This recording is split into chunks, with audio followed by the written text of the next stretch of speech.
As the founders of Surefoot, Bob and Russ Shea are obsessed with creating the perfect ski boot for you because they know that a properly fitted custom ski boot will make you a better skier, whatever level you're at. Surefoot, better fitting, better skiing.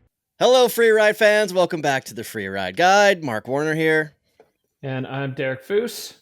And we are here to talk to you about the Challengers. We told you throughout this really long but fun season that we're going to end things off with a good Challenger recap from Region 1 and Region 2. So that's what we're doing today. We got a couple guests who are going to be joining us. Brennan Metzler, who is part of the IFSA organization, as well as Warren Doyle, who punched his ticket back to the Freeride World Tour from Region 2. Before we get to that, we want to talk to you guys directly and ask you, please hit that follow or that subscribe button on the podcast app you're listening to right now. And if you feel so inclined, please hit that review button. 5 stars would be great if you think we're worth it, because we love doing this, and every little bit of support helps. Speaking of support, the Freeride Guide is sponsored by Surefoot Custom Ski Boots, fitting you for Surefoot custom heated liners and custom orthotics. Ski boots are a long-term investment in your skiing experience, and Surefoot is here to educate your decision. Don't just take our word for it. Come and experience what you've been missing: a comfortable foot in a ski boot. Surefoot has 29 locations across the US, Canada, and Europe. Visit surefoot.com to find the location nearest you and ski the Surefoot difference. And finally, if you're a big fan of the Freeride Guide, if you've been here all season, we've got some Freeride Guide merch available, just like these shirts we got going on. That's the first step. That's what you can get. You can look cool like us. You can get those in the link in the podcast app you're listening to, or on YouTube, which is also where you can get this show. You can watch us talk about Freeride. All right. So Derek, this is going to be the last one of the 2025 season. Yes, sir. We got some interesting news out of the Freeride World Tour that we can kick things off with, which is the return of the FWT to Alaska, which, as you said in your interview with Nicholas Hale Woods, doesn't come without a price, and that price is losing the kicking horse stop of the FWT. So it appears you got to give something to get something. Alaska is a huge win for Freeride World Tour to be back there for the first time since 2017. Kicking horse leaving the tour is a big blow. It's for a number of reasons. First of all, it's a great event. It's also the only opportunity for North Americans to see an FWT event live in person. Alaska obviously is super remote, heli access only, so nobody's going to be able to come out there and watch that with boots on snow. So for all those kids, for the last 8 years that got to go and see in real time, think of the Max Hitzig pyramid backflip, things like that people got to see in real life to meet their heroes, all of that stuff. Well, in North America, that's over for the time being. It did sound like there's some hope for the future. I think in your discussion with them, Nico said in the medium term, we aim to be back there. So let's. I'm taking that with a grain of optimism that as soon as they have the funding, then we'll have a kicking horse FWT stop back in the mix.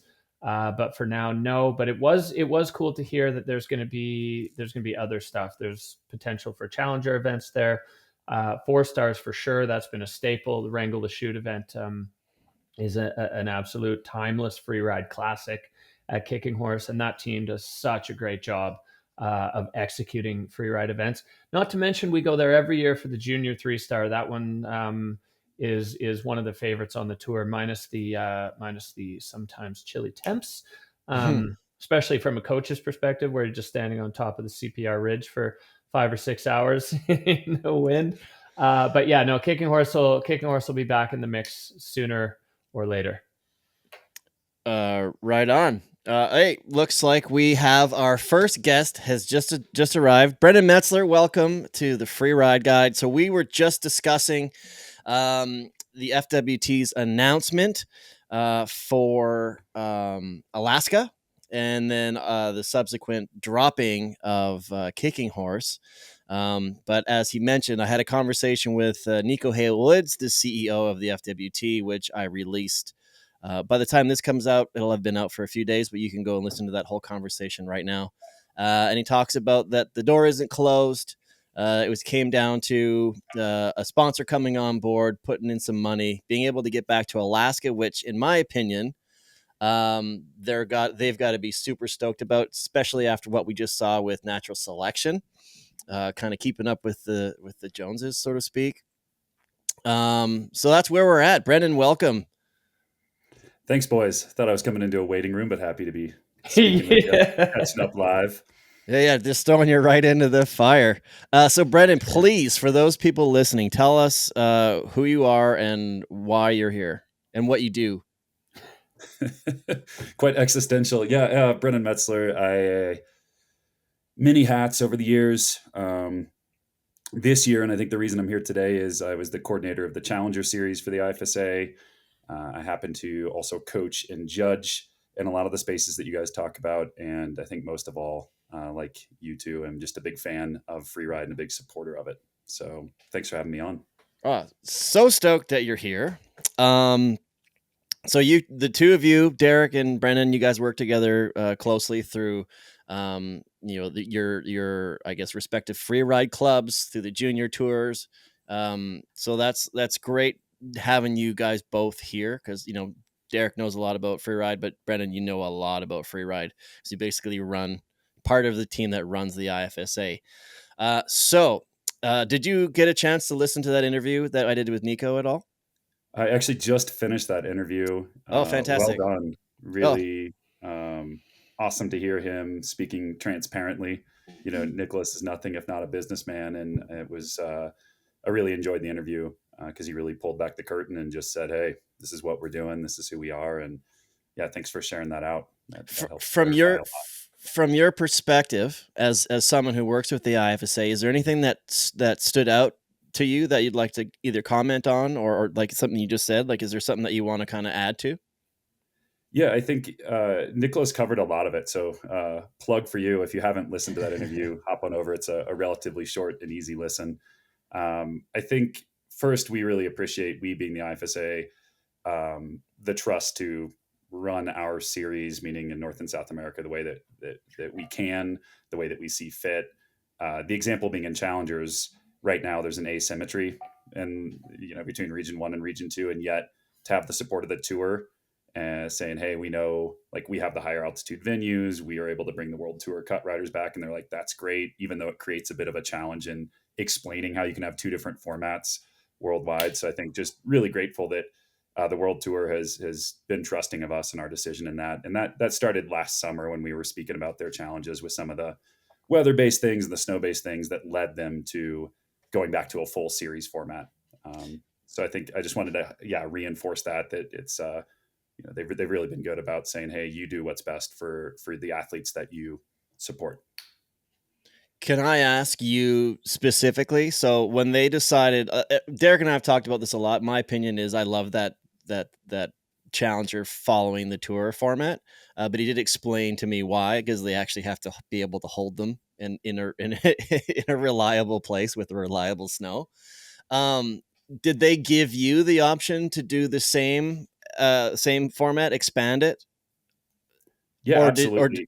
So what was your decision to keep it as 3 following the tour? Yeah, I think you hit the key thing there is we have bleeding hearts for our athletes. And what we have seen, and Derek and I have spoken a lot about, is the performance level in the IFSA Challenger Series has been consistently high. And the big piece of that is just we've had almost all of the Cut World Tour athletes make the effort to come back. So we were, me personally, but also the organization, pretty stubborn in giving that up. We were like, hey, we still value that. If we're truly saying these are going to be our champions in North and South America, the IFSA champions, and it's hard to make that argument that we can really do that with integrity if the World Tour athletes that were cut aren't there. It comes with challenges doing that. We can't start our Challenger Series until the cut event happens. And even then a number of days after because of international travel and so forth. So it's not an easy thing to do, but we believe in it just because of that athlete narrative. I think that was the primary thing. And Derek, you tell me if that's how you remember it. I mean, you were involved in those conversations last summer. Yeah, no, 100%. That's the defining factor for sure is the depth of field. If those athletes aren't there, then the field isn't as deep. And the honest truth is just not forcing cut tour riders to take an entire lap around the sun before they can even have the option or possibility of getting back on. That's pretty it's a long process. And for some of these riders where they're looking at the cost of doing it relative to the benefit of doing it, taking an entire extra year to have a go is a big ask and a big financial commitment. And that's one of the things that we see as a struggle with North American freeride athletes relative to Europeans is the financial compensation for your average challenger level rider in Region 1 is much higher. The bulk of them are able to do it with the heavy helping hand of sponsors and partners, whereas in North America, even at the challenger level, these are like college age kids that are scraping to make this happen, working all summer so that they can get it done. So if we can give them an option where they can get back on in the same season, and it increases the depth of field and the quality of field, then to us at the IFSA, it was an easy call. And I'll echo Brennan saying that in my opinion, at least, we're going to hold on to that as long as we can. And Mark, you asked if there was anything that I'd like to add or sort of comment on from Nicholas's interview, and I'd love to offer a point of debate. But really, the one thing that I took away that I hadn't leaned into, even as series manager, is we had 0 World Tour athletes that were cut this year requalify. I had not, for some reason, that hadn't hit me, and it's probably because, transparently, I coach Warren Doyle, who's a World Tour alum, but not this year. He requalified, but that was the only one. All the cut athletes were cut, or the cut World Tour athletes were, a lot of them were really close to requalifying through the Challenger. And we'll get into that later. But I think that was a really interesting point of learning for me, is his perspective is, even if, the cut World Tour athletes in Region 1 have to go back and do that lap around the sun that Derek's talking about, it wouldn't have affected the result. What I would then maybe say is we had the benefit of those World Tour athletes pushing the rest of the field and really producing a high performance level. But I thought that was an interesting note as it rolled out this year. Previous years we had some. That stuck out to me too. I actually wrote a note down, and I can cross that off because I was going to ask you about it. But to your point, like, we will get to it, but it's like, for in your region, Region 2, ski women, we have 2 brand new athletes to the Freeride World Tour, but just below and third and tied for third, 2 people tied for third and a fourth are all former FWT athletes. Just on the you and I are big note line guys. I've got that written right here. Yeah, nice. The 3 World Tour cut athletes and the points. Yeah. Big, massive to Britta, Lydia, and I can't read upside down. Oh, Delilah, of course. They pushed that field so hard, and it was such an exciting field. And to hear those names not requalify, full respect to them, is surprising, right? Because their level is so high, and all of them had podium or podiums. And so, that's a great example of exactly what we're talking about, that 2 newcomers took the tour spots, but the 3 cut or alum tour skiers, 3rd, 4th, and 5th, really pushed that field. So. Right. Well, it was exciting nonetheless. So why don't we get into it? So we're stoked that you're here, Brennan. You can kind of, because you're a fan and we know, so we want to get you going on. So we're going to get started with Region 1. So they had 6 events scheduled. Only ski women was able to do all 6. The snowboard women, snowboard men, and ski men weren't able to do one of them, which I didn't write it down. I believe it was the Kitzsteinhorn one. Am I not mistaken? I think so. Yeah. Yeah. I'll have a look at it while we're rolling through here. So anyways, interesting stuff. So as I spoke to Nico about can athletes go in Region 1? Can they go in Region 2? He clarified that you got to go back to where you qualified from, which makes a lot of sense. It clears things up. But so right into ski men for Region 1. One of the guys who kind of got into, actually, well, why don't we go? So we'll get back to one of our backslap emails, Derek. Why don't we go 3, 2, 1? Yeah, nice. Do you want to take it? We are capable of learning. All right, yeah. Why don't you take it away? Well, yeah, on the ski men's side, we ended up with a tie for third. So four ski men go out of each region, and Hugo Trubat, who was pretty consistent all season long, and then Finn Powell, who was not consistent at all until the end when he just started winning everything and won the last two. Tied on 95, 80 points there for those those 2 spots on the back end. And I got to give a shout out to Paul Danton, because for the second year in a row, he's in 5th, just out of the cut, and this time by 10 points.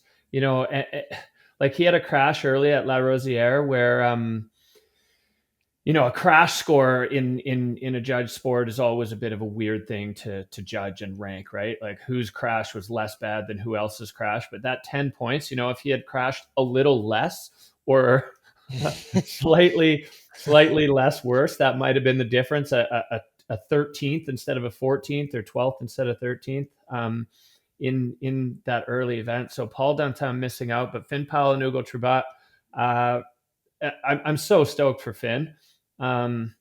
He's been knocking at the door for a while. The two Powell twins, Kiwi riders that are kind of that next wave of real strong, like super tour ready skiers. And Finn went for it on the Region 1 Challengers, and its twin brother Locke went for it on the Region 2 Challengers, which I thought was interesting, a bit of a divide and conquer. So they're not having to compete against each other for a spot.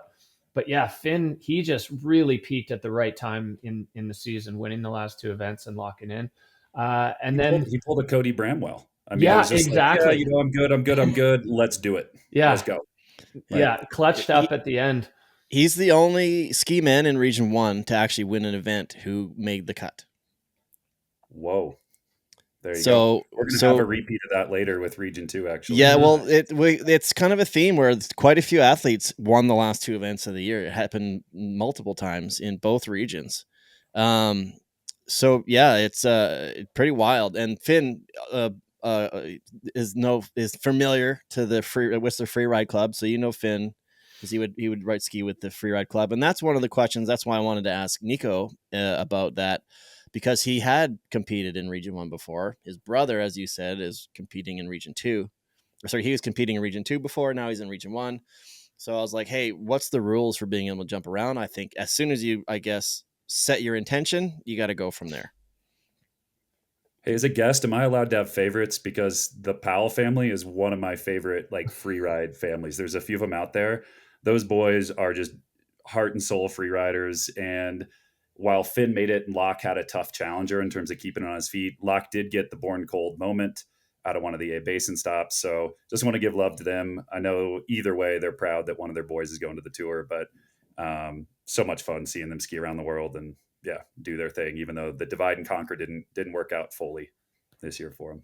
Yeah. And Locke will get there. He's still kind of at the tail end of a pretty significant injury recovery. And finally back skiing, you know, to kind of his normal standard. I have a feeling we'll see him put down a real good summer in the Kiwi season and then be firing and ready to go. Those guys are the classic. If they land their runs, they will be on the podium. It's just the percentage of landed runs was a bit low in early days. And we saw that with both Powell twins in juniors. But now, you know, to see Finn, like, landed runs, he landed 2, and they were both wins. So right on. Love to see it. Is that this sounds like a trend? So we've spoken about Marcus Gogan. I had him on the Low Pressure podcast the other day, and he's running a 12 event streak of either crashing or podiuming. So he's a Whistler Freeride Club alum too. Is that kind of like your style over there, Foose? Is that what you're training these kids? You're like, just go send it balls to the walls. It's either all or nothing, go big or go home. Is that kind of the actual slogan for your coaching? Checkers or wreckers. Yeah.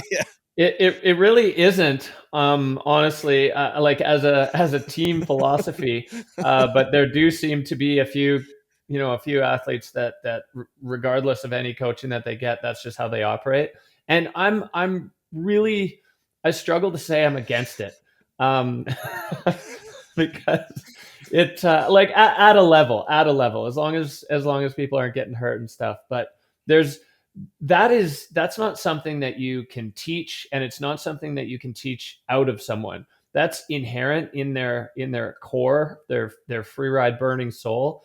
Some kids have it, some kids, and I'm saying kids in the broadest possible term, including our current ski men world champion in that. But yeah, I mean, look, all the credit to Finn. He peaked at the right time, and he's going to the tour, and I'm really looking forward to seeing it because the skiing's great. Ugo Trubat, same thing, a bit more of a consistent approach, but got himself the points that he needed. And then, man, Paul de Portelet and Victor Hale Woods, like two really good buddies, and I would throw Paul Dantin in the mix there as the kind of three amigos. These guys have been chipping away at the Challenger since before it was the Challenger, really doing their best to get onto the tour. Victor, of course, being Nico's son, and if you heard that interview, Nico was saying for him, he didn't ever really have that in mind for his son. He's way more concerned about what Victor's doing at university than what Victor's doing on the ski hill. Like by just having been around the two of them together, that's where Nico's focus is on what Victor's up to. But both of those guys were able to lock it in with an event to spare, which is impressive. Very consistent, solid skiing over the entire season. This is definitely one thing, a testament on the scale, I think, towards the 6 events. Consistency matters. Finn managed to just squeak his way in with a, let's say, less than consistent approach. But those two Swiss riders, and it makes sense, that seems to be the Swiss way. Clockwork, just keep it solid, keep it steady. Efficiency. Yeah, efficient, but also take nothing away from the actual level. To do that again and again and again and again all season long is incredible. So I'm pretty excited about this crop of incoming ski men for the World Tour. I think they're all quite young. There's not really like a journeyman kind of vibe. These are people that are in the Martin Bender like mold, I guess. Big tricks, full speed, excellent technical skiing, all the pieces that you need to have success at that level. So it's pretty exciting to see another crop. And those 4 guys, like, they're going to bring that average age down even more, and it's already gotten real low. So we have seen the changing of the guard, particularly in ski men, I think. I'm interested. I'm interested to see how many of them are able to stick around, so that they can get to that point where, like, they're veterans. Hopefully that they do stay on now that, we haven't really talked about this much, but the draw of filming and the draw of traveling the world and making your name on the FWT and then using that as a stepping stone for your career. It happens often.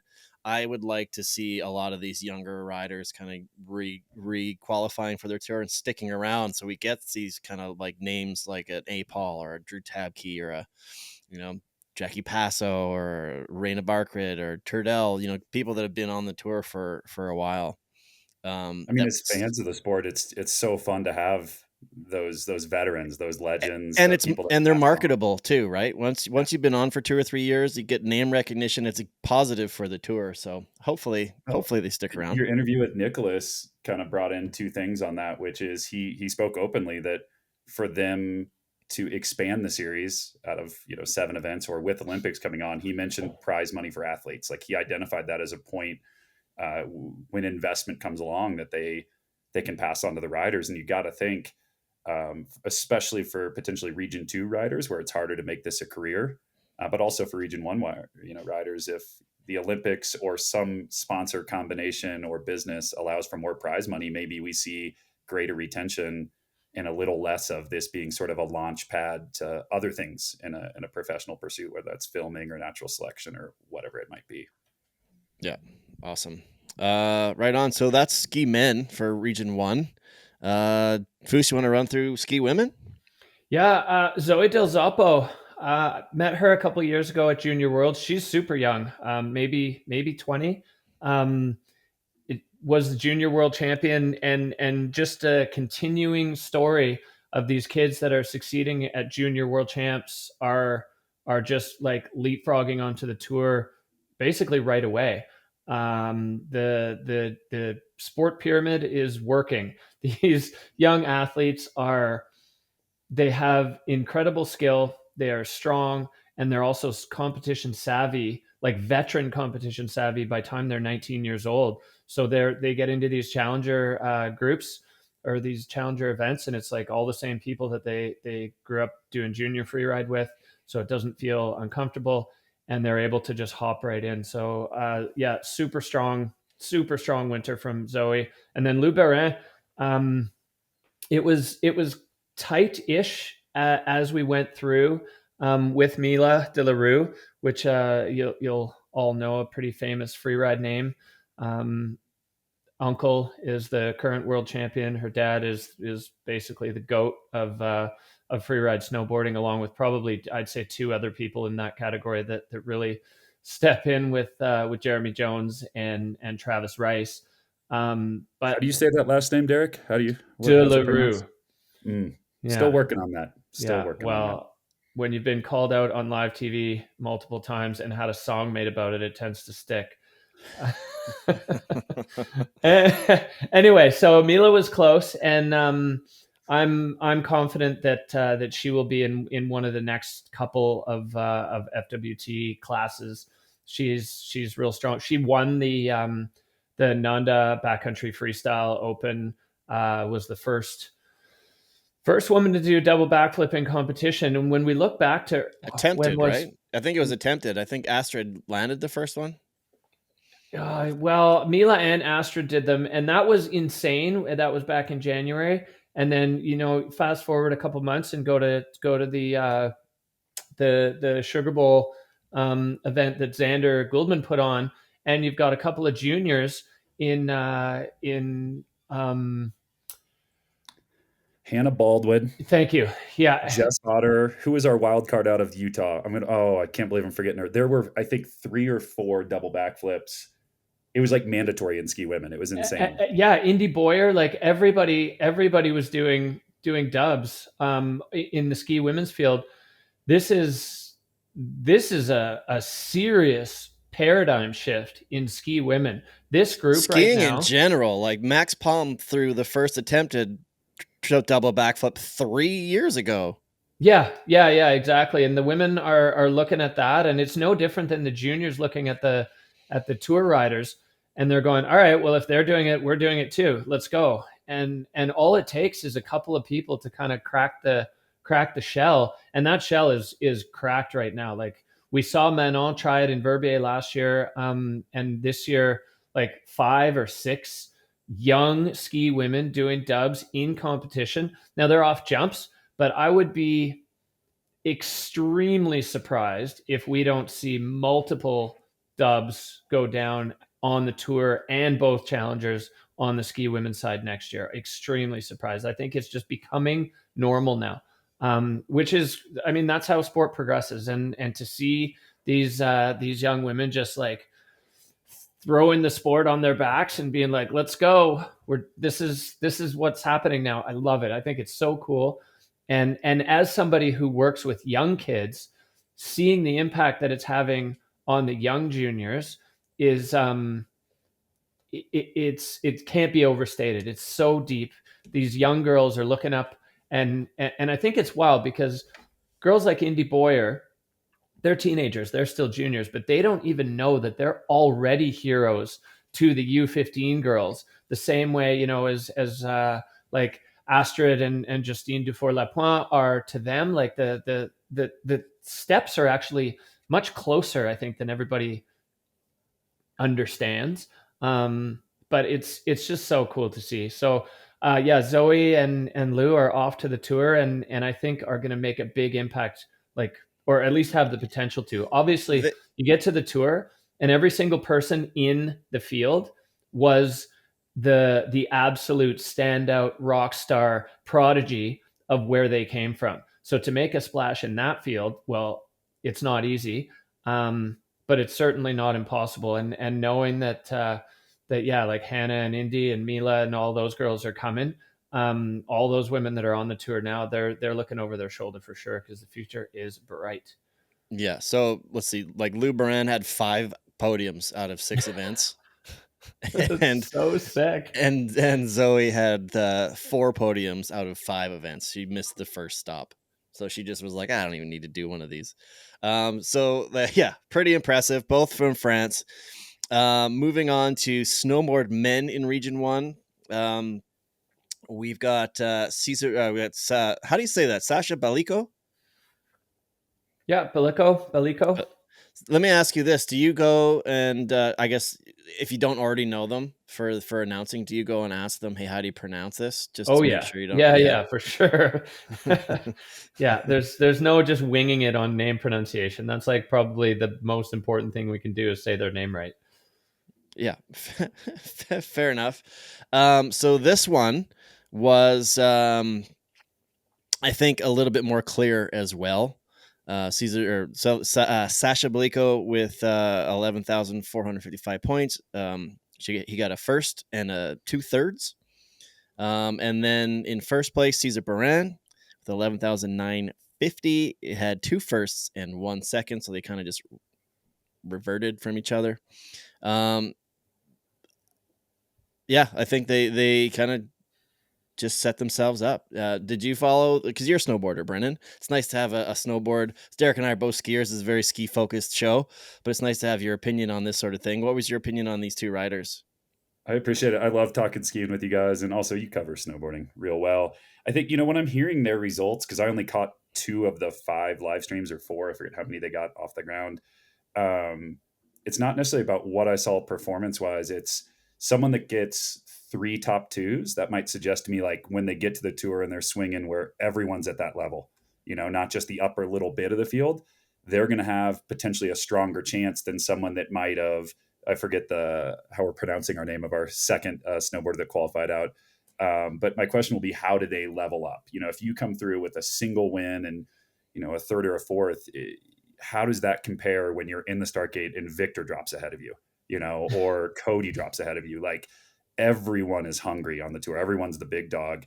So I think that's going to be the test of these challenger formats, right? And really last year is, do we see a trend of people that had high success? Like, we'll start talking, Region 2 in a little bit. There's some people that just dominated.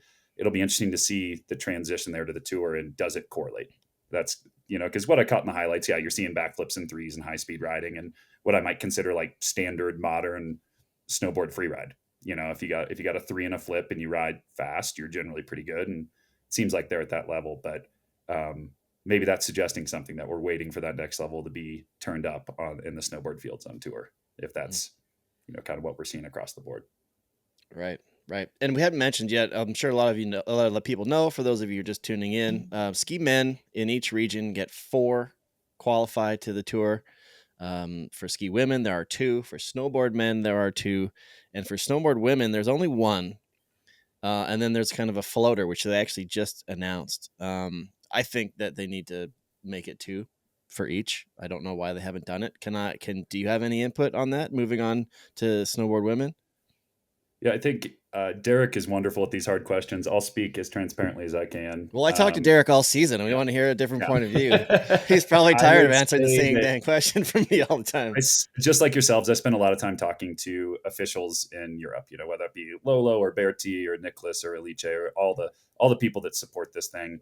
And I have not heard anyone speak against expanding women's snowboard field. It's a matter of timing.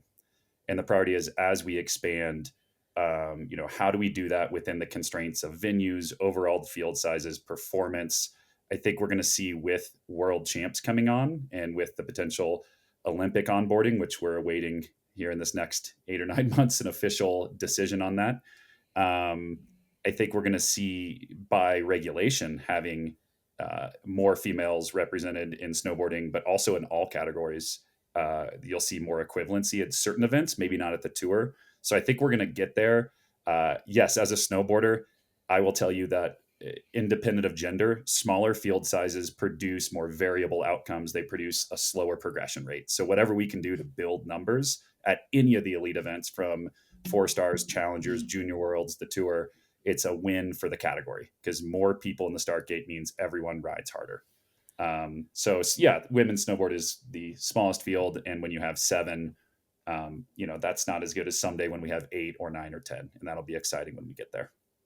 Yeah, and I think we're the closest we've ever been, and not even the closest. I think, at least in my opinion, it's time, because I looked at the cut on the tour this year, and Erin Sauvé was the person who was the first cut rider, and she was cut with 2 podium finishes. If you look back over the last, say, 8 years, there was a real clarity in terms of rider level between those that made it and those that didn't in the past. And what I think we saw this year was that field tightening up a bunch, and cutting a rider that's got 2 podiums, to me, is a sign that the field is now too small. And those going through on the good side of the cut are not enough when you're cutting somebody that's been on the podium multiple times in the season. So to me, that was like a big spotlight on the fact that it's time to expand that field and pull the cut down, and we can pull a few more up. I mean, we're taking 3 from 2 regions, 1 and 1, and then the floater. So I mean, honestly, now look, I'll preface this by saying that I'm not involved in these decisions, and I know that budget comes down to a lot of it, and also field size and prize money and everything else. But just evening it out, it's one person, the amount of budget that is different. I mean, if we're operating on such a fine margin that one person tanks the whole ship, then we've got a problem bigger than snowboard women's field size. But 2 and 2, I think it's time. Anyway, that's my hot take on that. I think the field has done their part in improving the quality of riding. I also totally agree with you, where smaller fields produce more varied and kind of wobbly overall outcomes. So yeah, let's like if we're moving towards the Olympics, where the fields all have to be, like you said, Brennan, by regulation equal. Let's bump that one up to 2 and 2, and just call it that. Like it's time. That's what I think. Yeah, yeah, I agree that. So for the Region 1 snowboard women, Sarah Bacher from Austria, she had 4 second place finishes. Always a bridesmaid. And Selena Weber, who is in second place, who unfortunately didn't make the cut, had 2 first place finishes. But there is that definite separation. And then in third place, a former world tour champion, Tiffany Periton. So like you said, like same thing with when we get to the Region 2 snowboard women, like there's another, like you mentioned, Erin Sauvé. She's a former champion, like world tour champion. It's just below the cut for both sides. So like you said, I agree, needs to expand a little bit. Anybody have any other kind of input on the Region 1? Go ahead, Derek. It looked like you got something. Yeah, I want to give a shout out to French Freeride. Out of like, what are we, 8 spots in total available here? 9, I guess. 4, 2, 2, and 1. 5 of them are from France. There's something going on in the French freeride community that is just pumping out high quality athletes in every category. Like both snowboard guys, both ski women. You know, one, I guess the anomaly there is ski men, where there's only one of them, but 1 to 4 is still huge. And think of all the countries where there's 0. I just wanted to toss that out there. So I was like, wow, the French freeride is firing right now. Yeah, and I think it's starting at the grass level, like the grassroots ground level. I heard from good old Jeremy Jones. He was over there at Junior Worlds, I think, with Mia, and they ran into a crew, I want to say out of Chamonix, one of the big freeride clubs. And he couldn't speak highly enough about those kids are running gates and they're killing it in the park. And then they go ride free ride. And it's like, if they're already booming at the top end and France is gonna make it a big push, and then we're hearing that there's these clubs that are just doing the right thing. I mean, maybe similar to like a Whistler Freeride Club, high volume of kids training in an intentional way. That might not just be a blip right now. It might be a trend over a set of years. So, yeah, going to be pretty fun to watch, because why not make a push and let the other countries chase you? Yeah, big time. I mean, the proof is in the pudding there. They're producing great results at, I think they took 3 of the 4 gold medals at Junior Freeride World Championships. Multiple podiums all over the place on the Freeride World Tour. Looking at their Region 1 challengers, they're definitely for size of population, they're punching above their weight there, and they're looking to be a global powerhouse, and whatever they're doing is totally working, because from top to bottom, it's really, really good. Yeah, absolutely. But I will tell you that I guess in snowboarding, France has both champions and Canada has both ski champions right now. Just saying. For those listening, I gotta pump up Team Canada, because that's where we are right now. All right, so that's Region 1. Let's get into Region 2, and Brennan, you are the expert on this one because you were there. Let's start off. The first event I was really excited about, Whitewater in Nelson here in Canada, but unfortunately wasn't able to happen. Can you fill us in on what was going on there and what happened? Yeah, that was a heartbreaker. That one stung. We had 100% success rate coming in of getting challengers done. A lot of that is because we have venues that you can operate a little bit in the weather, or we've just gotten lucky with good weather the previous 3 years. And we showed up in Whitewater. They were killing it, rolling out the red carpet. The town was involved. The mount was involved. I mean, I got to give Mike and Dave and Kyle, our contacts at Whitewater, just so much love for what they did to make it happen. They were up there just controlling this massive venue and setting up all these. I mean, they did everything that you'd want. We had great snow until 48 hours before the competition. They caught their second rain event of the year, and 48 hours after our competition window, it was powder again. So we just got caught in the crosshairs of a warm front, and it just wasn't going to be a safe or a suitable competition. It just got sloppy.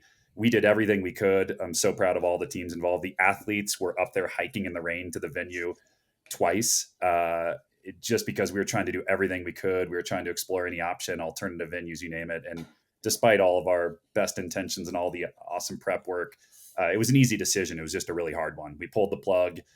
We knew we couldn't get it done. And that, in a 2 of 3 series, to lose your first event, that created some anxiety, because we really wanted to get these athletes start. So we lost the first one at Whitewater. With that being said, they are awesome. They've already talked to us again about what are we going to do next year. There's a good chance, we haven't finalized dates for next year, that we could be looking at Whitewater in some capacity there. And we're excited to get that one done in good style. Awesome. And then you actually were able to make that up in Arapahoe Basin. Both were new on the circuit for this year. Yeah, Whitewater and Arapahoe Basin have longer histories of hosting freeride events. Whitewater has hosted a junior event for quite a long time, and then Arapahoe Basin has been building up over the last 4 years, from kind of junior 2-stars to hosting some 3-star comps, and we sort of been testing the waters. So yeah, we were excited because they have the terrain and they're more independent ski areas. Arapahoe Basin has since been purchased by Alterra, but they are still empowered to operate, kind of to their values. And in Whitewater, likewise, they have a very supportive business structure. So they really enable us to do some fun things for our athletes, for our sponsors, for live stream.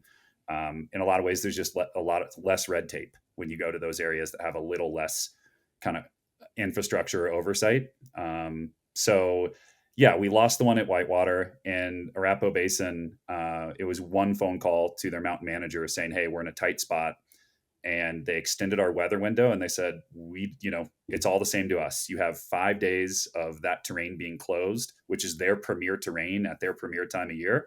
They said, whatever you do in those 5 days is up to you. So it was really, got to give credit to Arapahoe Basin for allowing that to happen, because then it just came down to wrangling all the judges and our internal team and said, hey, you're already there. Let's run it back. So that's kind of how that unfolded. Was we tried to pull some things at Kirkwood to get a couple fields a second start. It didn't work out. So yeah, we headed to Colorado to our last event, not knowing if we'd have a 2-2 series or a 2-3 series. And we feel really lucky to get the third event done, because it's a better series with 3. Did you do them back-to-back days, or was there a day in between? Yeah, of course. Nothing was easy this year. We got the World Tour has had its fair share of luck, and we've kind of been sitting over here in powder for some reason. The Challengers, just, we compete enough on moguls and variable conditions, or skier compacted. Affected snow is the nice word. And the last, we've just gotten nothing but good snow in the Challengers the first 3 years, and this year it was a battle to get it done. Kirkwood, we basically had to run the first day we got there. Everyone packed up whitewater, sprinted to Kirkwood. We thought we'd have a welcome day, and it was like, this is the only day we're going to get this done. And it was still on the firmer side, super fair conditions, but you had to know how to ski and ride. It was definitely fast. And then it closed out on us, and we couldn't have gotten anything else done at Kirkwood.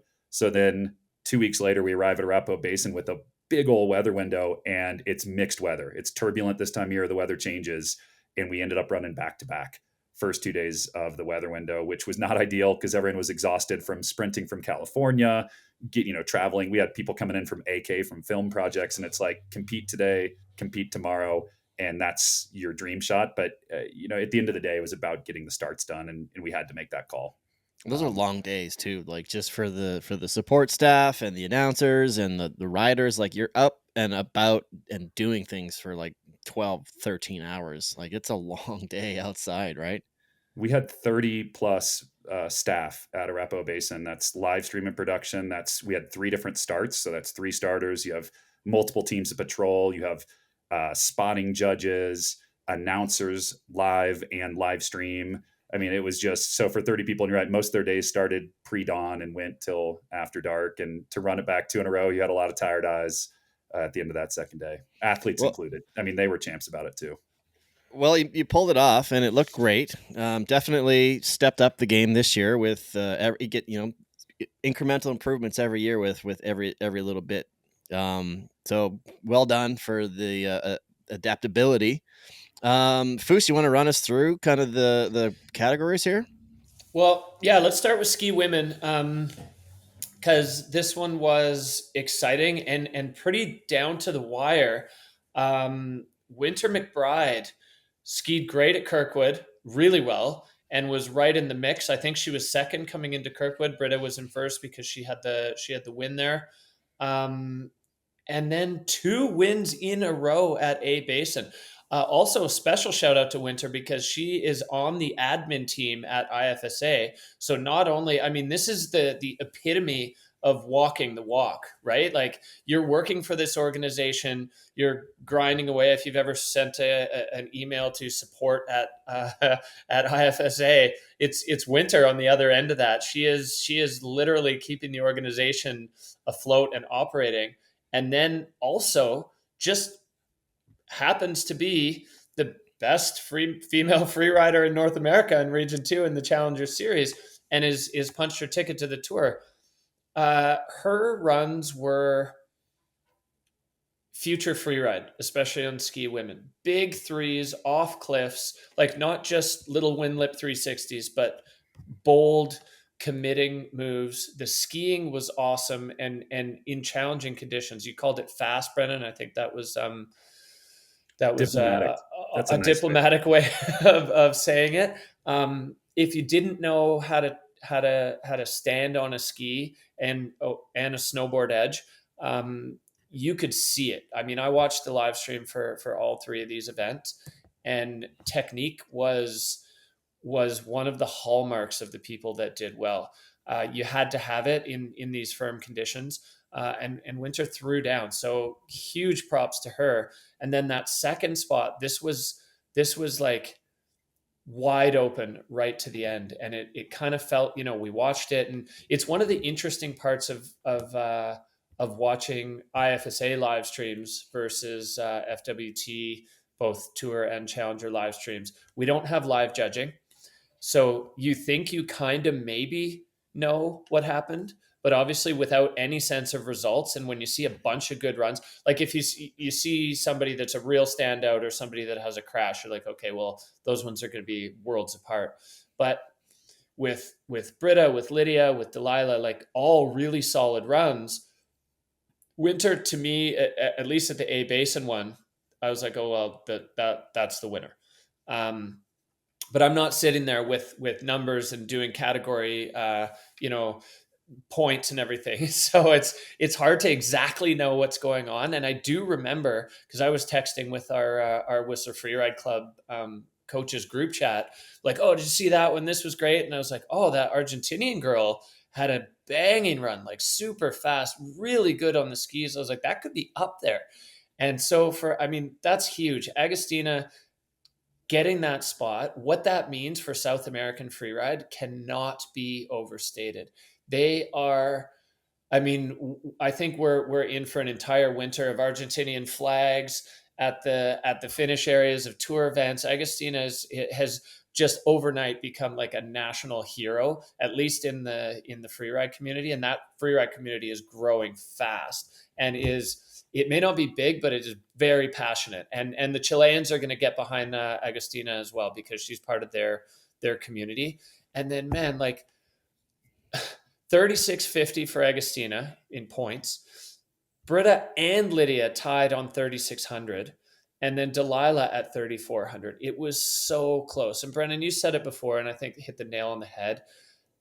That ski women's field were all pushing each other. My only gripe about this is all five of them can't go, because all five of them certainly prove that the level is there, the hunger. Britta had like, to be totally honest, like a real shit time on the tour this year. She badly dislocated her shoulder in the very first event and spent the rest of the year just trying to play catch up and skiing with a body that was not ready to do what she needed it to do. And then she finally came back essentially healed at Kirkwood and skied like Britta. And we're like, oh yeah, there it is. Shit, where was that all winter? But obviously dealing with a serious injury, and never mind the body part, but the mental side of that, of knowing like, oh, if I fall, my shoulder will probably come out, and then I'm pushing this injury way further down the track than I want.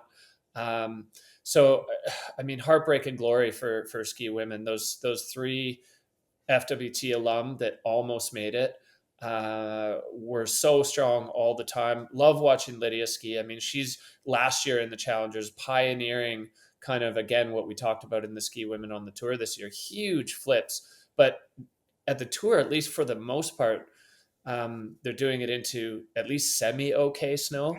Last year, I think it was at the last event at Kirkwood, where Lydia did a gigantic backflip. It's perfect, like couldn't have been better. So Derek, here's the story of that. So you're spinning so many stories. I love this field. Women's ski is amazing.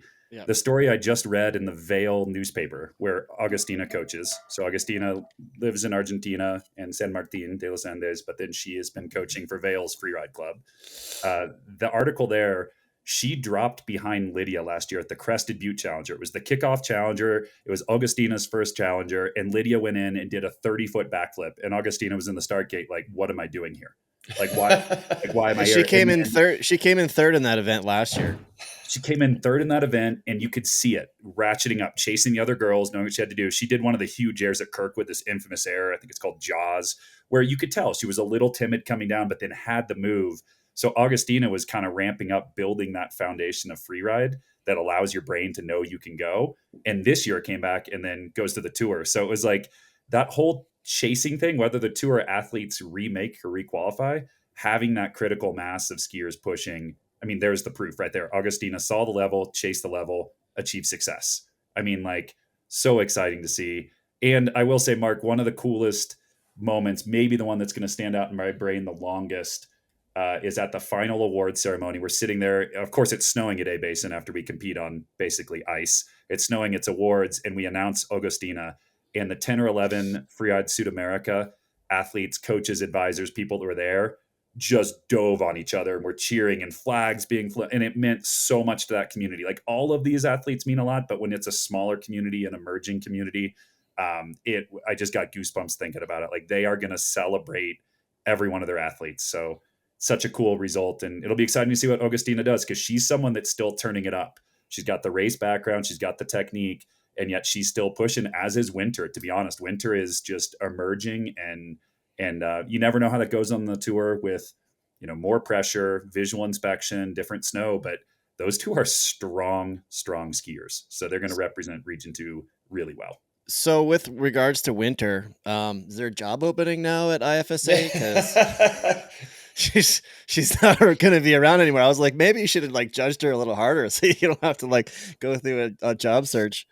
It was a joke in Canada when she started winning 4-stars, and then it became not a funny joke when she started doing well on Challengers. But she said she's sticking around. She loves it. She loves being a part of it, and you can work remote. Her job is basically fielding backslap emails. That's her life for IFSA. It's just nice. A giant offloading of backslap. So she can do that from Europe or AK, wherever she ends up going on tour. Thanks for the shout out. For those of you that want to get your questions in, I didn't actually bring it up this episode. Send them to the backslap at freerideguidepodcast.com. Backslap at freerideguidepodcast.com. Get in your opinions, your ideas, your thoughts, your criticisms. We'll probably put those right into the trash, but you don't know that. All right. So we got, so that's ski women, which was super close. Like you said, 50 points between second and third and fourth, 250 between second and fourth, and the three below the cut were former World Tour athletes. So exciting stuff. Next up, we've got ski men. I'll let you take it away again. You guys know a lot of these riders. We get four riders. We've got one Whistler Freeride Club alum. Is on his way to the tour. You want to go US and Canada on this? I'll talk about the United States boys, and you'll talk about the Canadians. Let's do it. And I will let you guys know that in about 15 minutes, we're going to have one of the snowboard men qualifiers join us. But we'll get to that as soon as we get to snowboard men. We're going to finish it off with a nice little interview with Warren Doyle. But let's get into ski men now. All right. Well, taking that fourth place spot, Jack Kolish, Lake Louise rider, junior standout for years, couple almost podium results at the Junior World Championships. He is similar to Augustina, is coaching for the Ular Big Mountain team out of Lake Louise. I think there's something in that, when you start to see the other side of it, and it helps you dial in your own craft as well. Jack was super consistent, 2 fourth place finishes. He's one of these guys that he's solid. Like you said, Brennan, he's got flips and threes on lock, and outside of really, Marcus and Martin Bender, you're not seeing too much beyond that at the tour, unless we talk, I guess, the Extreme Verbier, where 57 people tried double backflips off the same cliff that didn't work. But yeah, Jack is really strong. I think he has the ability to do it on the tour, and he certainly showed it in the Challengers. Looking forward to seeing a couple more, Canadian flags on there. And then Locke Harvey, of this group of 4, this one to me, and I coached Locke since he was 9 years old. The biggest surprise, but the best surprise this is late bloomer at its finest. He was a good junior free rider, and then in his last year in juniors, he got really good and actually made it to the championship event. We're okay, wow, yeah, Locke's really coming on. And then he graduated from juniors and went off on his own. And in his first year doing adult competitions, he made the Challengers. Wow, unreal. Locke is really continuing to evolve. And then his second year in adult competitions, he freaking makes the world tour. He played the IFSA game in terms of line score, because for those of you that don't follow closely enough to know exactly how the judging works, line score is king. None of your other categories can be more than 3 points above your line score. He had the highest line score at A Basin on both days. And on the second day, max 7 points, which means that everything else only has 3 to go up to a maximum possible of 50. So essentially what the judges are stating with that score is he could not have done more with the venue in terms of number of features, size of features, all linked together to use that venue to its absolute maximum potential. Well, And to do skied that takes so much skill to do that, because the top section of A Basin it's super steep, it's super exposed, and what he was doing to combo features, really smart skiing, like you're saying, playing the line score game. But to play that game, you have to be so talented on your edges. You cannot miss a second coming out of. You have to hook your edges just at the right time and stand on that ski. And he was comboing things that other athletes couldn't, and it worked. But I want to highlight something with Locke. He crashed at Kirkwood. So in a 2 of 3 series, your first result, no one makes the tour with one, but no one gets eliminated. But that second result starts to become pressured, and he got a top 5. So he kind of kept himself in, but he had to land 2 in a row, and then he got his second place. So for him to go crash 5th, 2nd, I think it just speaks so strongly to, I don't know if it's a carefree thing, you know him better than I, strong mental game, but he had pressure every single comp. The first comp, you're nervous because it's the first comp. Then you fall. Your second comp, you're even more nervous, top 5. But now you know you have to podium to have a chance, and he does. I mean, that says a lot. Like, kind of cool.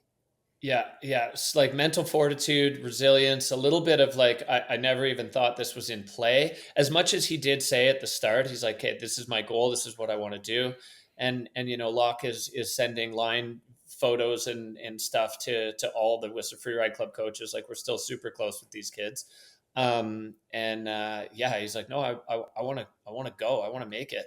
And so for him to do that in this field, like, you take a look down before we get into Joey and Kelly, at some of the standout riders that didn't make the tour. Townsend Reed, this kid is on one. He is tour ready.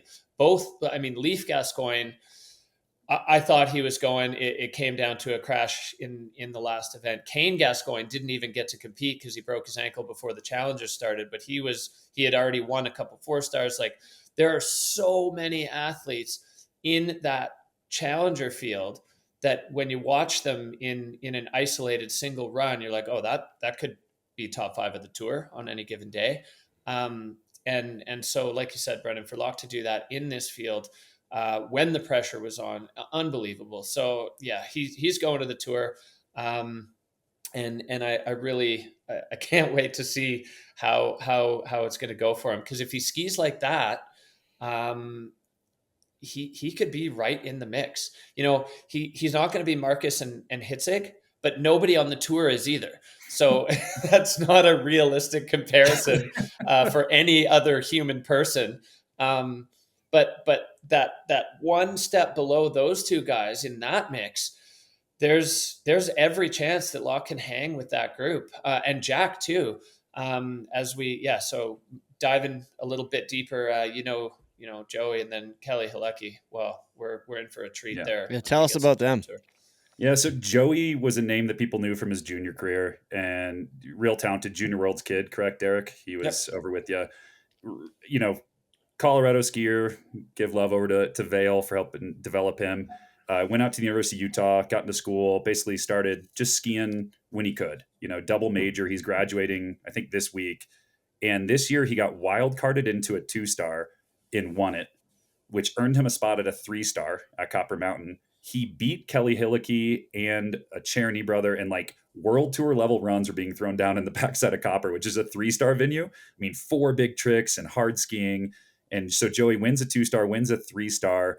And then I forget how he qualified, but did something at the cut event to qualify to the Challengers last second. Came out of nowhere. We didn't know he was competing this year, even though he had a history. So qualifies for Challenger and then comes out of the gate and wins Kirkwood. And it look easy. Yeah, go ahead. Sounds like a Max Hitzig kind of path. Just win. Just make your way up to the top. Just 100%. And he has this easy style. He has a bag of tricks. He has a good turn, but it's not, Turdell bending the ski to max angle and, really driving out. He just kind of flows down and you're like, wow, that was a really good run. And then you think about it, you're like, that was an exceptional run. He did that at Kirkwood. He stacked a huge line clean. He wins it. He then turned it down a little too much. His next run at Basin, he just kind of had like a warm-up run and got 10th and was like, oops, I think I might have throttled down too much. So then he came back with a 4th in the final, and you saw him spin this big 3 at the top and low light, a lot of drama. And he belongs. I mean, even though he's returning to Freeride, it's in there. Another guy similar to Lachlan, super smart competitor, knows how to play the game. So it'll be cool to see him as he's going to an overall impression system, adjust the tactic. And then, our winner, I think a lot of the listeners here will probably have heard his name, Kelly Hillicky. Kelly is emerging because, yes, he's filming with TGR. He is an absolutely inspiring skier, just goes massive, big old bag of tricks, and kind of has his own unique style. He's a taller guy that knows how to turn the ski, but he also has some aerial pieces that are sort of unique to him. He teases himself for spinning left, but he's got a lot of different takes, kind of future Freeride. He showed up at Kirkwood fresh off of driving from Canada. He stopped by Bobby Brown's slope event, Cascade, I think, right? At Solitude. Drove through the night to Kirkwood and had this run that was just like, what happened? Got 16th, like kind of landed, but it was just like the most un-Kelly run. And he goes, I was lost. I was tired.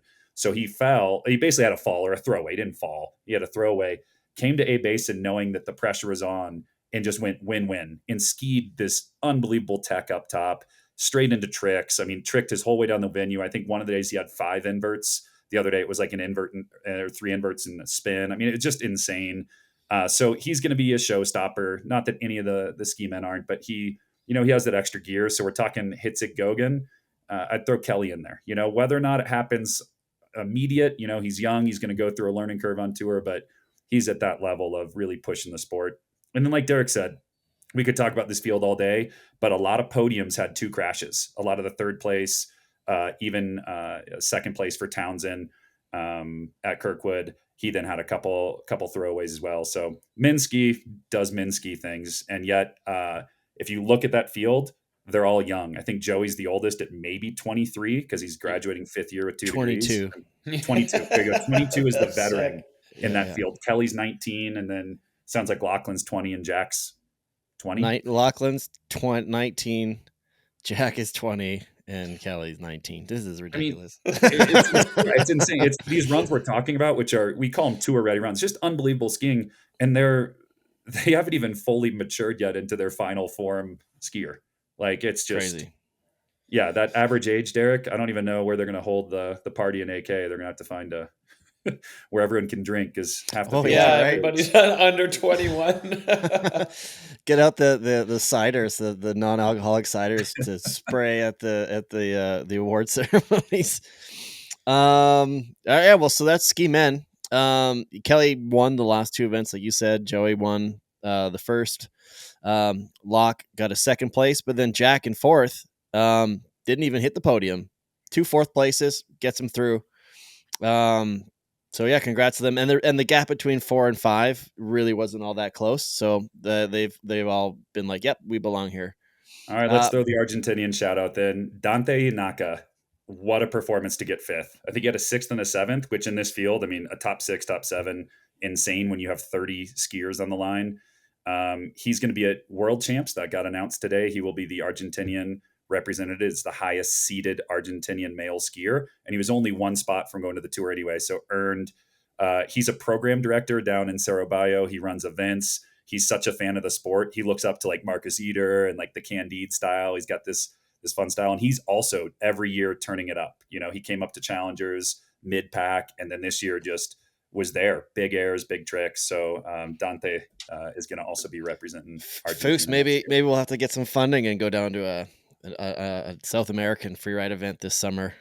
Oh yeah, I can't wait to go back down there. I love it down there. Brennan's been going every year. The community, the series is growing so fast. It's got an incredibly passionate group of people running it.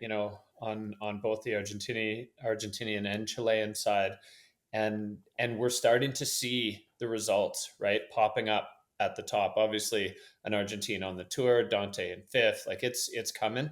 And like so many of these emerging crews, the support within the community for each other is kind of double extra strong right now. They're all behind it and behind each other. And they've got a great group of leaders that are pushing hard. So yeah, keep your eyes on South America if you're a freeride fan, because they are coming. Yeah, absolutely. Okay, so let's get into snowboard women, Region 2 snowboard women. So as we mentioned before, only one rider gets in from either side, and there's a floater. Well, the floater just happened to be from Region 2. Brennan, you want to take this one away?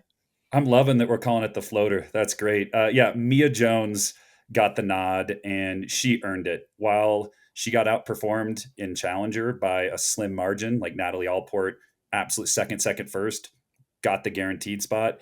It was going to be pretty hard to argue against Mia Jones getting the next spot. She, similar to Joey Leonardo, is balancing school and free riding and all these different things. She has film projects with Jones. You know her name because, yes, her family is incredible, from TGR to Jeremy, but in her own right is making an impact across freeride snowboarding. She participated in Spark, the research and development, not Spark, sorry, the research and development contest at Whitewater, and I think she had a podium there.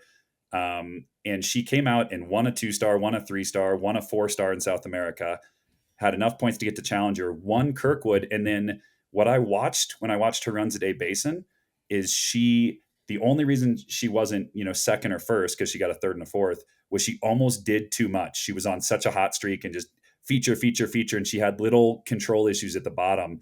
So it was easy for her to be, I saw her at awards. She was a little disappointed because she, believed that spot was going to be hers. But getting that nod from the tour with the floater spot is totally earned, and so excited because she brings the board control that we've seen out of, is it Naomi, right? Yeah, Noemi Aki. She's got some of that board control, and she's been pushing her air game to match. So I think she's going to be someone kind of a full package snowboarder. So yeah, that got formally announced today, I believe, on World Tour social media. It's nice to have a Region 2 rider over there, just kind of representing. So that'll be huge for Mia. And then if we're going right into it, and I'll try to learn from backslap, we go third, second, first. Is that the premise yeah, here? Sure. Yeah, why not? The story in women's snowboarding was there was a separation of the top 5. You had Audrey and Aaron, both World Tour alums, unbelievable riders, both with top 2s that didn't make it. Audrey won one of the Arapahoe Basin stops. She had a front flip in a run that she stomped, like pushing the sport, technical.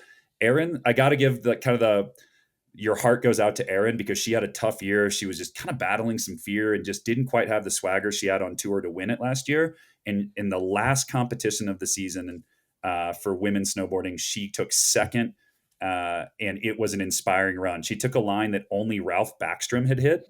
It involved like multiple big airs, and she came into the finish line and you could see it. She was so proud. It was so fun. And those were 2 of the lower performing riders out of that top 5. There was Aaron and Audrey. And then, yeah, it was all about Mia and Natalie. And Natalie, second, and first. It's hard to argue with that. I mean, just consistent as can be. She is a performer. And I feel like we're just broken record here. Another person that kind of came out of nowhere or is newer to the game. She started competitive freeriding 2 years ago. Now she has a World Cup slopestyle background. She was a CrossFit athlete on a world stage. So she is an athlete to the core, but she's going through like upping her IQ in freeride that resulted in getting these podiums. She stepped up similar to Winter, big, bold, smooth runs and just took it. Was just like, if you're going to beat me, you're going to have to do something huge. So excited for Natalie. I think our first Eastern Canada, our Quebecois rider to be on tour. Justine, sorry. I was thinking in snowboard. So going to be really cool to see that community supporting her and her representing both snowboarding and Canada. So, and she's in her 30s. Sorry to share the news, Natalie, but at least we have you gotta, I guess there's gotta be some kind of a balance on the tour air. Those kids are just going to go crazy. It's like letting the inmates run the asylum. If you have all those young kids going wild over there, you need a couple veterans to kind of hold it down, I bet. Hey.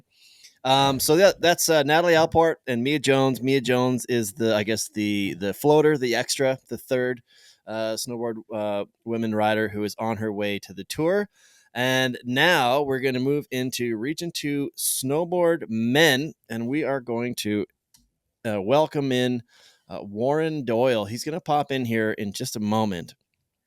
Do you want to get started on snowboard men, Foose? Well, I'll defer to Brennan on this. I just have one thing to say to start, which is Shane Blue Sandblom. Wow. This, again, another one that we didn't know before this year that came to freeride competition. but the runs that he was doing on the Challengers would have won World Tour events. Maybe with the exception of what Cody Bramwell did in Verbier, because that was one of the craziest things I've ever seen on any snow sport sliding equipment.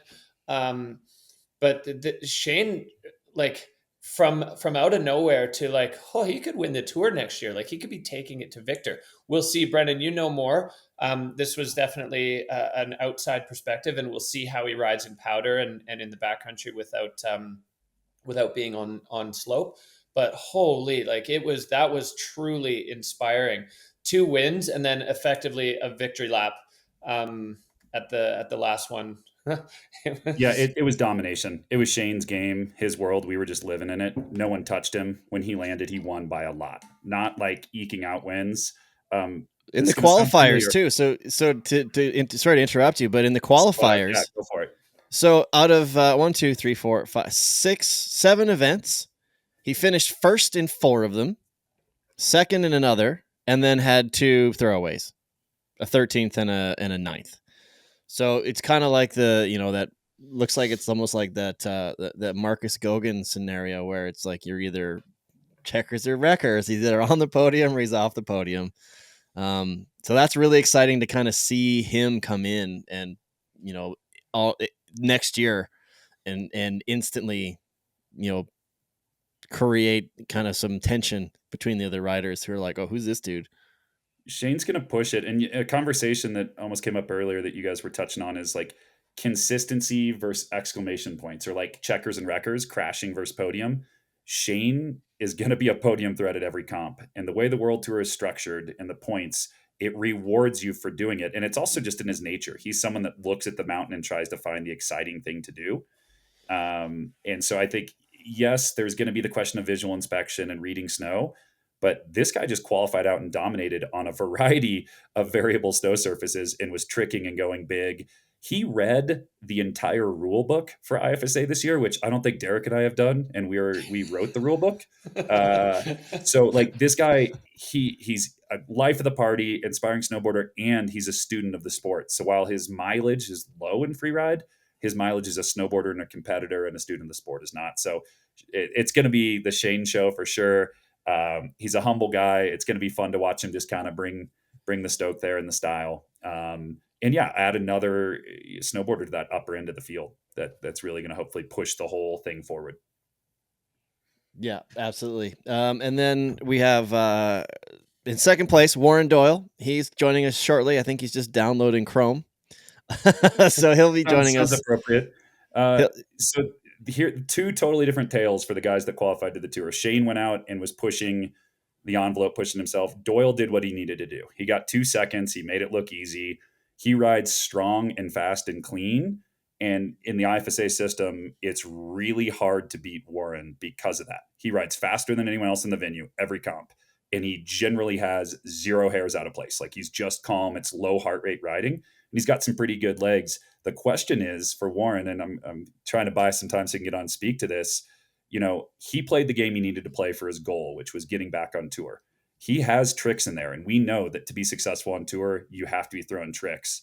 So I'll be excited to explore with him, his plan for coming back to the tour, because he's a guy that in his tour experience had 3 landed runs, 4th, 5th, and 6th, didn't stay on tour because they took 6 and the way the points were. So he learned the lesson on checkers or wreckers. And I think we're going to see a different style out of him as he transitions back to that stage. Because, yeah, I mean, you looked at his runs. They were great. They were clean, but there wasn't any super highlight out of them. And I think this field struggled with that. A lot of riders that had moments of brilliance and moments of World Tour highlight and then a fall. Or, some of it's conditions, it's firm. Some of it's just that this field's maturing. There's a lot of young names. Max Baker, who finished 3rd overall, watch out for him. He's young and hungry and out of juniors. He's got a big bag of tricks and is going to mature into probably a tour rider there. Harry Somerville there, almost punched a tour spot, came down to the wire. And he's just the cleanest, styly guy as he ups the amplitude. So Elijah Singer, I don't know if you saw his highlight out of Crested Butte when he basically straight lined the head wall and doubled and did things that, we might consider a skier line.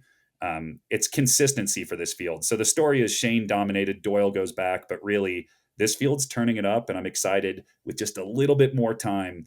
Can we see the breakthrough in overall performance? Because that's what I saw in the 3 comps we had. Yeah, I'd put Tilden in that category too, where we had a bunch of highlight moments, but not quite. And he even did the same thing on the tour. One of the best back threes of the entire season in Spain, but just not able to link entire runs together, which I mean is hard. Honestly, it's really hard. And when you're going for that highlight reel sort of philosophy, to get it across the finish line clean is really, really difficult. You need to have kind of a lot of things go your way. So yeah, I'm looking forward to seeing this field kind of just lock in a few of those little blips, and then put down full runs, because the talent is there, the drive is there, the skill and all of it. But the hardest thing is doing it consistently over and over. And all the more credit to Shane and Warren for doing that in quite differing ways. But ultimately the result is off they go to the Freeride World Tour, and the two of them will be really exciting to watch. I'm hopeful for Warren that after a season of doing it, of studying it, of understanding, that he will have, a kind of a growing, maturing mindset on how to do it at the tour. We've definitely seen a lot of people who go back after getting cut do way better than they did the first time. So yeah, optimistic and pretty hopeful for Warren that's going to be the case for him.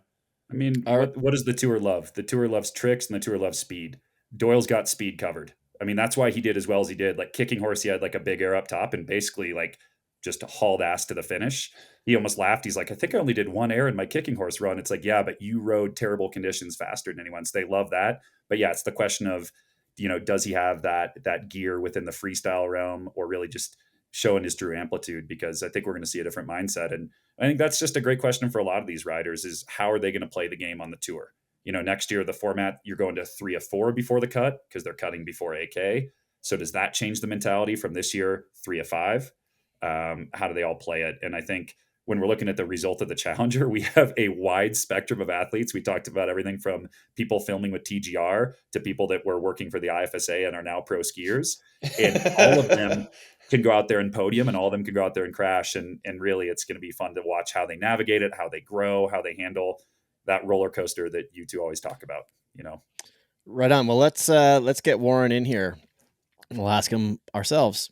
Warren Doyle, welcome to the Freeride Guide. We've got a busy show here. As you see, you've got Brennan Metzler, Derek Foose, you know them both, and myself. And welcome to the show, and congratulations for punching your ticket back to the Freeride World Tour. Thank you, guys. Thank you for having me on. So I think we should just ask you some questions. I'll just start off. How did your season go?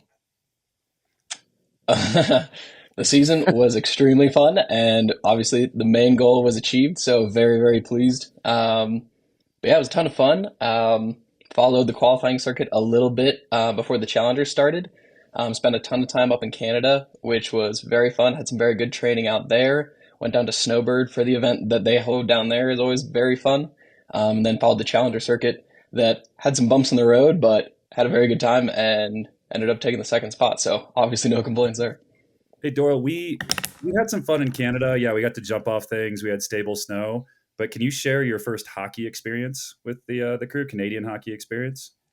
Well, so like hockey is super cultural in Canada. And it was like the first week that we were up there, we were packing it in, riding like chair open until 5 p.m. every day. And then like the third or fourth night there, we found out there was like a local minor league hockey game there, and we're like, oh shoot, we got to go. So me and Brennan, our friends, Katie, Michaela, we had a whole crew that went out there. We went to this game not knowing that it was actually a minor league game, but we show up, take our seats.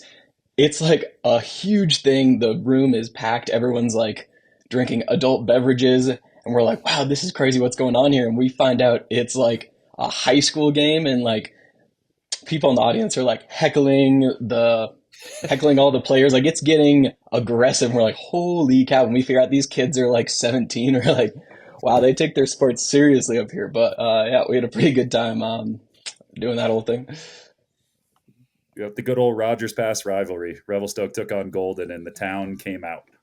I should have mentioned. Yeah, I think I saw that game with you last year or the couple of years ago with Sam Smoothie and the crew. Michaela, same sort of thing. So I'm glad you got got a taste of some good old Canadian hockey. Now you are a good American snowboarder boy. You were on the tour before. You got cut. Now you've made your way back. What are some of the lessons that you may have been leaning on in order to get you back on the tour this year? Like, is there anything that you're like, oh, wow, okay, I figured this out. This is different. I need to do this in order to get to here. That's a great question. There's like different things work for everyone. I think what worked well this year was taking almost, like, it sounds counterintuitive, but almost taking a little bit of focus off the competing. Like in the qualifying circuit before the Challengers, in years previous, I've done like all of those events. This year we cut it back to just a couple of those and spent more time like enjoying the travel around the events. And same thing in Challengers, like trying to find like the joy outside of the competition, whether it's like building a jump or like when we were in Snowboard, we did like some after the chair closed, like split board jump laps. So yeah, like putting focus on the event when, it's the day before, when it's the day of the event, taking it seriously and putting everything into it there. But then when you're outside the comp, like just enjoying snowboarding for snowboarding's sake, I think is something that worked really good this year. Something we talked about before you came on was there's different mentalities for competitors. Like there's a consistent mentality, which is like every time I want to, maybe put down a run like that I can land 90% of the time. And then there's a different style riding, which is I'm going to go for it and I'm either going to wreck or podium. I described your first time on tour as more the first. You're going to ride clean, consistent, fast. And you've talked to me about maybe shifting mindset. I mean, now that it's a couple weeks out of, of A Basin, how are you feeling about mentality going back to the tour? 100%. I mean, first year on, had 3 great runs, but that wasn't quite enough to make the cut with the way with the way the point system is broken out. And now, especially as they're increasing the number of stops, it's especially important to, get some of those podium spots to give yourself some more points. So first time on, there's always like the pressure to like put down some good runs, just not go super, super big and explode potentially. But this time, I want to push myself a little bit more, potentially take some more risks and put myself hopefully in some like podium, put down a run that's potentially podium worthy, because 2 years ago, right, 4th, 5th, 6th wasn't quite enough. Now, especially with more stops, it's very important to get some higher results in there. So that'll be the goal this time around. So what's it take? What's it take to go to podium? You said accept more risk, but honestly, like what are you going to do for those of us that haven't stood in a world tour start gate? Hey, well, the tour likes their highlight reel stuff, but it's like it takes very big airs. It takes large tricks, whether that's a super big flip, super big threes, pushing to your potential, not putting down a run that is a 90% land, but then putting something that maybe like is a 60% land, because maybe you start with, a 35-foot air, but then you throw in like a 30-foot 3, and then maybe you're spinning both directions or like spinning and flipping, yeah. Hey, Warren, looking forward at the schedule for next year, which of the stops, I mean, you've got a season under your belt, so you've got at least some experience with some of these World Tour venues. Which of them do you feel like are going to suit the strengths and attributes of your riding? What are you looking forward to? Wow, that's a great question. Well, I'm very excited, obviously, to see France. I didn't get to go there on my time 2 years ago, so I'm super excited to check that out. And I've only seen photos of some of the other venues there, but that looks extremely cool. You're going to Alaska this year, potentially.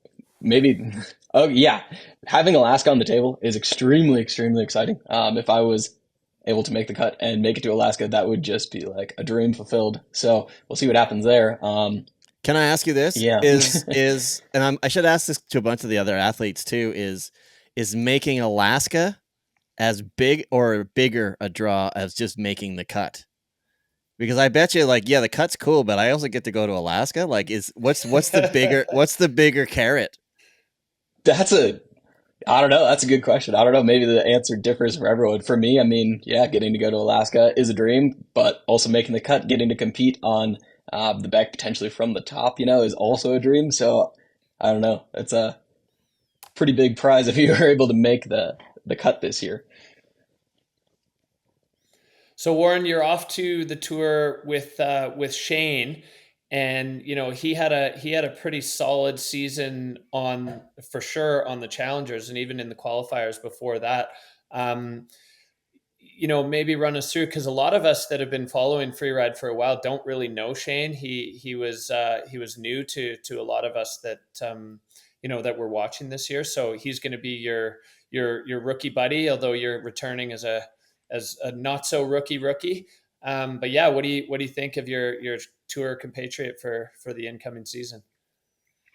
I mean, Shane is an awesome guy. Getting to meet him this year is a pleasure. But yeah, definitely watch out for him. He's is new to the freeride game, but he has a background in college. He did some racing and competed in slopestyle. So his familiarity with, his experience competing in park, definitely will potentially lend him to a more freestyle skill set. And I definitely think he'll be a force to be reckoned with. I mean, just looking at some of his Challenger runs, he was spinning both ways, flipping in his the third run, his second run at A Basin, he started off with like a 40-foot backflip. So this guy's got the freestyle game. But yeah, he's just a super nice guy. I'm super excited to get to travel with him this year, and I think he's gonna definitely do super good this year.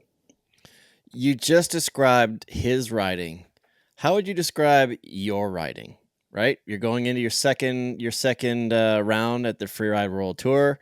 You've had a couple of years to kind of develop, grow. You're still what, 22, 23 years old, if I'm not mistaken.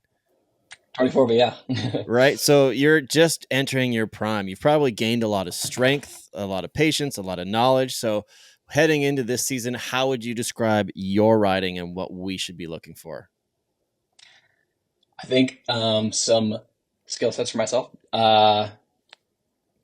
Large airs is certainly a skill set of mine, being able to stand up some potentially flatter landings. And I want to take that into the freestyle side of things this year. So hopefully start spinning some things that are larger. And then also flat landings. Hopefully not too flat, you know what I mean? But I do think like my strength is a skill set, but also just charging, riding fast, flowing between features and riding at intensity, potentially in spots that might be precarious, or a spot that might, So you're going for that. You're going for that fluidity. Going for that right, fluidity. Yeah, kind of. Yeah. Hey, Doyle, I need you to defend your board choice this is, a couple skiers you're talking to. Doyle essentially chooses to compete on a World Cup downhill ski. He's got a carbon as close to a border cross board as you can get without it being an official race board. I know you ride it for a reason, but like it is a unique setup. Like you have the burliest board that is produced and the burliest board on tour. What's up with that? I mean, straight up, yeah, that the reason I ride that board is because of my competition style, right? Like this board doesn't necessarily make the quickest movements. It's more for like going straight, landing big things, charging, going fast over chop. Alternatively, you could take a board that's like a little bit more freestyle oriented, but this one that I'm on, pretty much you got to be going 40 miles an hour if you want to get this thing to arc a turn or spin or what have you. But it works good for me. Whatever you're comfortable on, and this is the board that I've been riding for a while, and fits good within my skill set. Awesome. So really stoked for you, Warren. Thanks for joining us this afternoon. We've just kind of covered all of the riders that are moving on to the Freeride World Tour next year. At the beginning of next season, Derek and I will do our rookies wildcards and rookies wildcards athletes episode, where we're going to introduce everybody again. But it was cool to kind of see your progress this year. Congratulations on getting back to the tour. And we're stoked. We can't wait till, I guess, next January. it's a bit of a gap. Before we get into that, what is kind of your program over the summer? It's a long summer. How do you stay in tune? How do you stay in fit for ski shape? I mean, my main hobby in the summer is trail running, but you could make an argument that that's not the best training regimen for snowboarding. So this year I'm going to try and incorporate some more gym work, some legs, some core. But then I've been going down to South America the last couple of years. Definitely going to do that again, just to keep the in-between time between seasons, a little bit shorter, get a little brush up there. And I don't know. Sorry, I don't know if that answers the question, but yeah. All right, Doyle, what is the best party on tour? I know you only saw 3 of them, but the best party that you had the chance to observe or participate in? I mean, the one in Verbier was pretty fun. The one at Kicking Horse always has great vibes, and when they do it up at the base area, and everyone's like locked in there. That one's always pretty fun. Georgia was obviously a super unique experience too. So I don't know. I'm excited to see what comes this year. Yeah, Kicking Horse is always one of my favorites. So the listeners to this podcast, they don't always get to see the fun stuff, and you guys go through so much. So some of the socializing is pretty all time as well on the World Tour. Yeah. Awesome. Well, hey, thanks again, Warren, for joining us. Thank you, Brennan, for for checking in with us and sticking it out and helping us out for this final episode. Obviously, thanks to my consistent co-host, Mr. Derek Foose. Everybody takes a lot of their own personal time to put into this because everybody loves it. Eventually, we'll get to a point where it can benefit us in our pocketbooks as well. But for now, we do it because we love it, and we love that everybody here listens. So if you're doing so and you've just found the show, if you're listening on your podcast app, go hit the subscribe button, hit that review. If you're watching on YouTube, hello everybody. Go make sure you follow us, and if you want to find out more about us, you're going to have to wait a little bit because we'll be back in the, 2026 winter season, where the new season of the FWT with the World Championships. We'll have Alaska. I'm sure there'll be a whole bunch of other news that'll drop in between then and now. Brennan, where can people find information about the IFSA, which is the governing board for the Region 2 competitions? Yeah, IFSAFreeride.org is your one-stop shop for everything competitive freeride North and South America. And that's how to register, when the comps are, news on the comps, all that sort of thing. Yep, calendars, rankings, links to social. IFSA Freeriders on the old Insta. There's a lot of fun content that team shares. We'll be getting back into it in later July. There'll be a lot of competitions in media coming out of South America. So if you're getting tired of the hot season wherever you're listening from, that's kind of fun to tap into some of the stories that come out of the Andes there. And then before we know it, we'll be back on snow in the Northern Hemisphere. Right on. And we'll see what happens with winter, because there may be a job opening for the IFSA to answer some emails. All right, everybody. Thanks for tuning in. Thanks to Surefoot Skiing for making those Surefoot custom ski boots. The ski boots are a long-term investment in your skiing experience, and Surefoot is here to educate your decision. It's literally the best. For you guys who are snowboarders, Surefoot's the best place to go for ski boots. And if you didn't know, you can go and get custom orthotics and put them in your snowboard boots. They do that as well. So it's not just for skiers, for snowboarders as well. Thanks, everybody. Thanks, Derek. Thanks, Brennan. Thanks, Warren. Thanks, everybody, listening to this season of the Freeride Guide. We're coming back bigger and better next year, and we will talk to you then.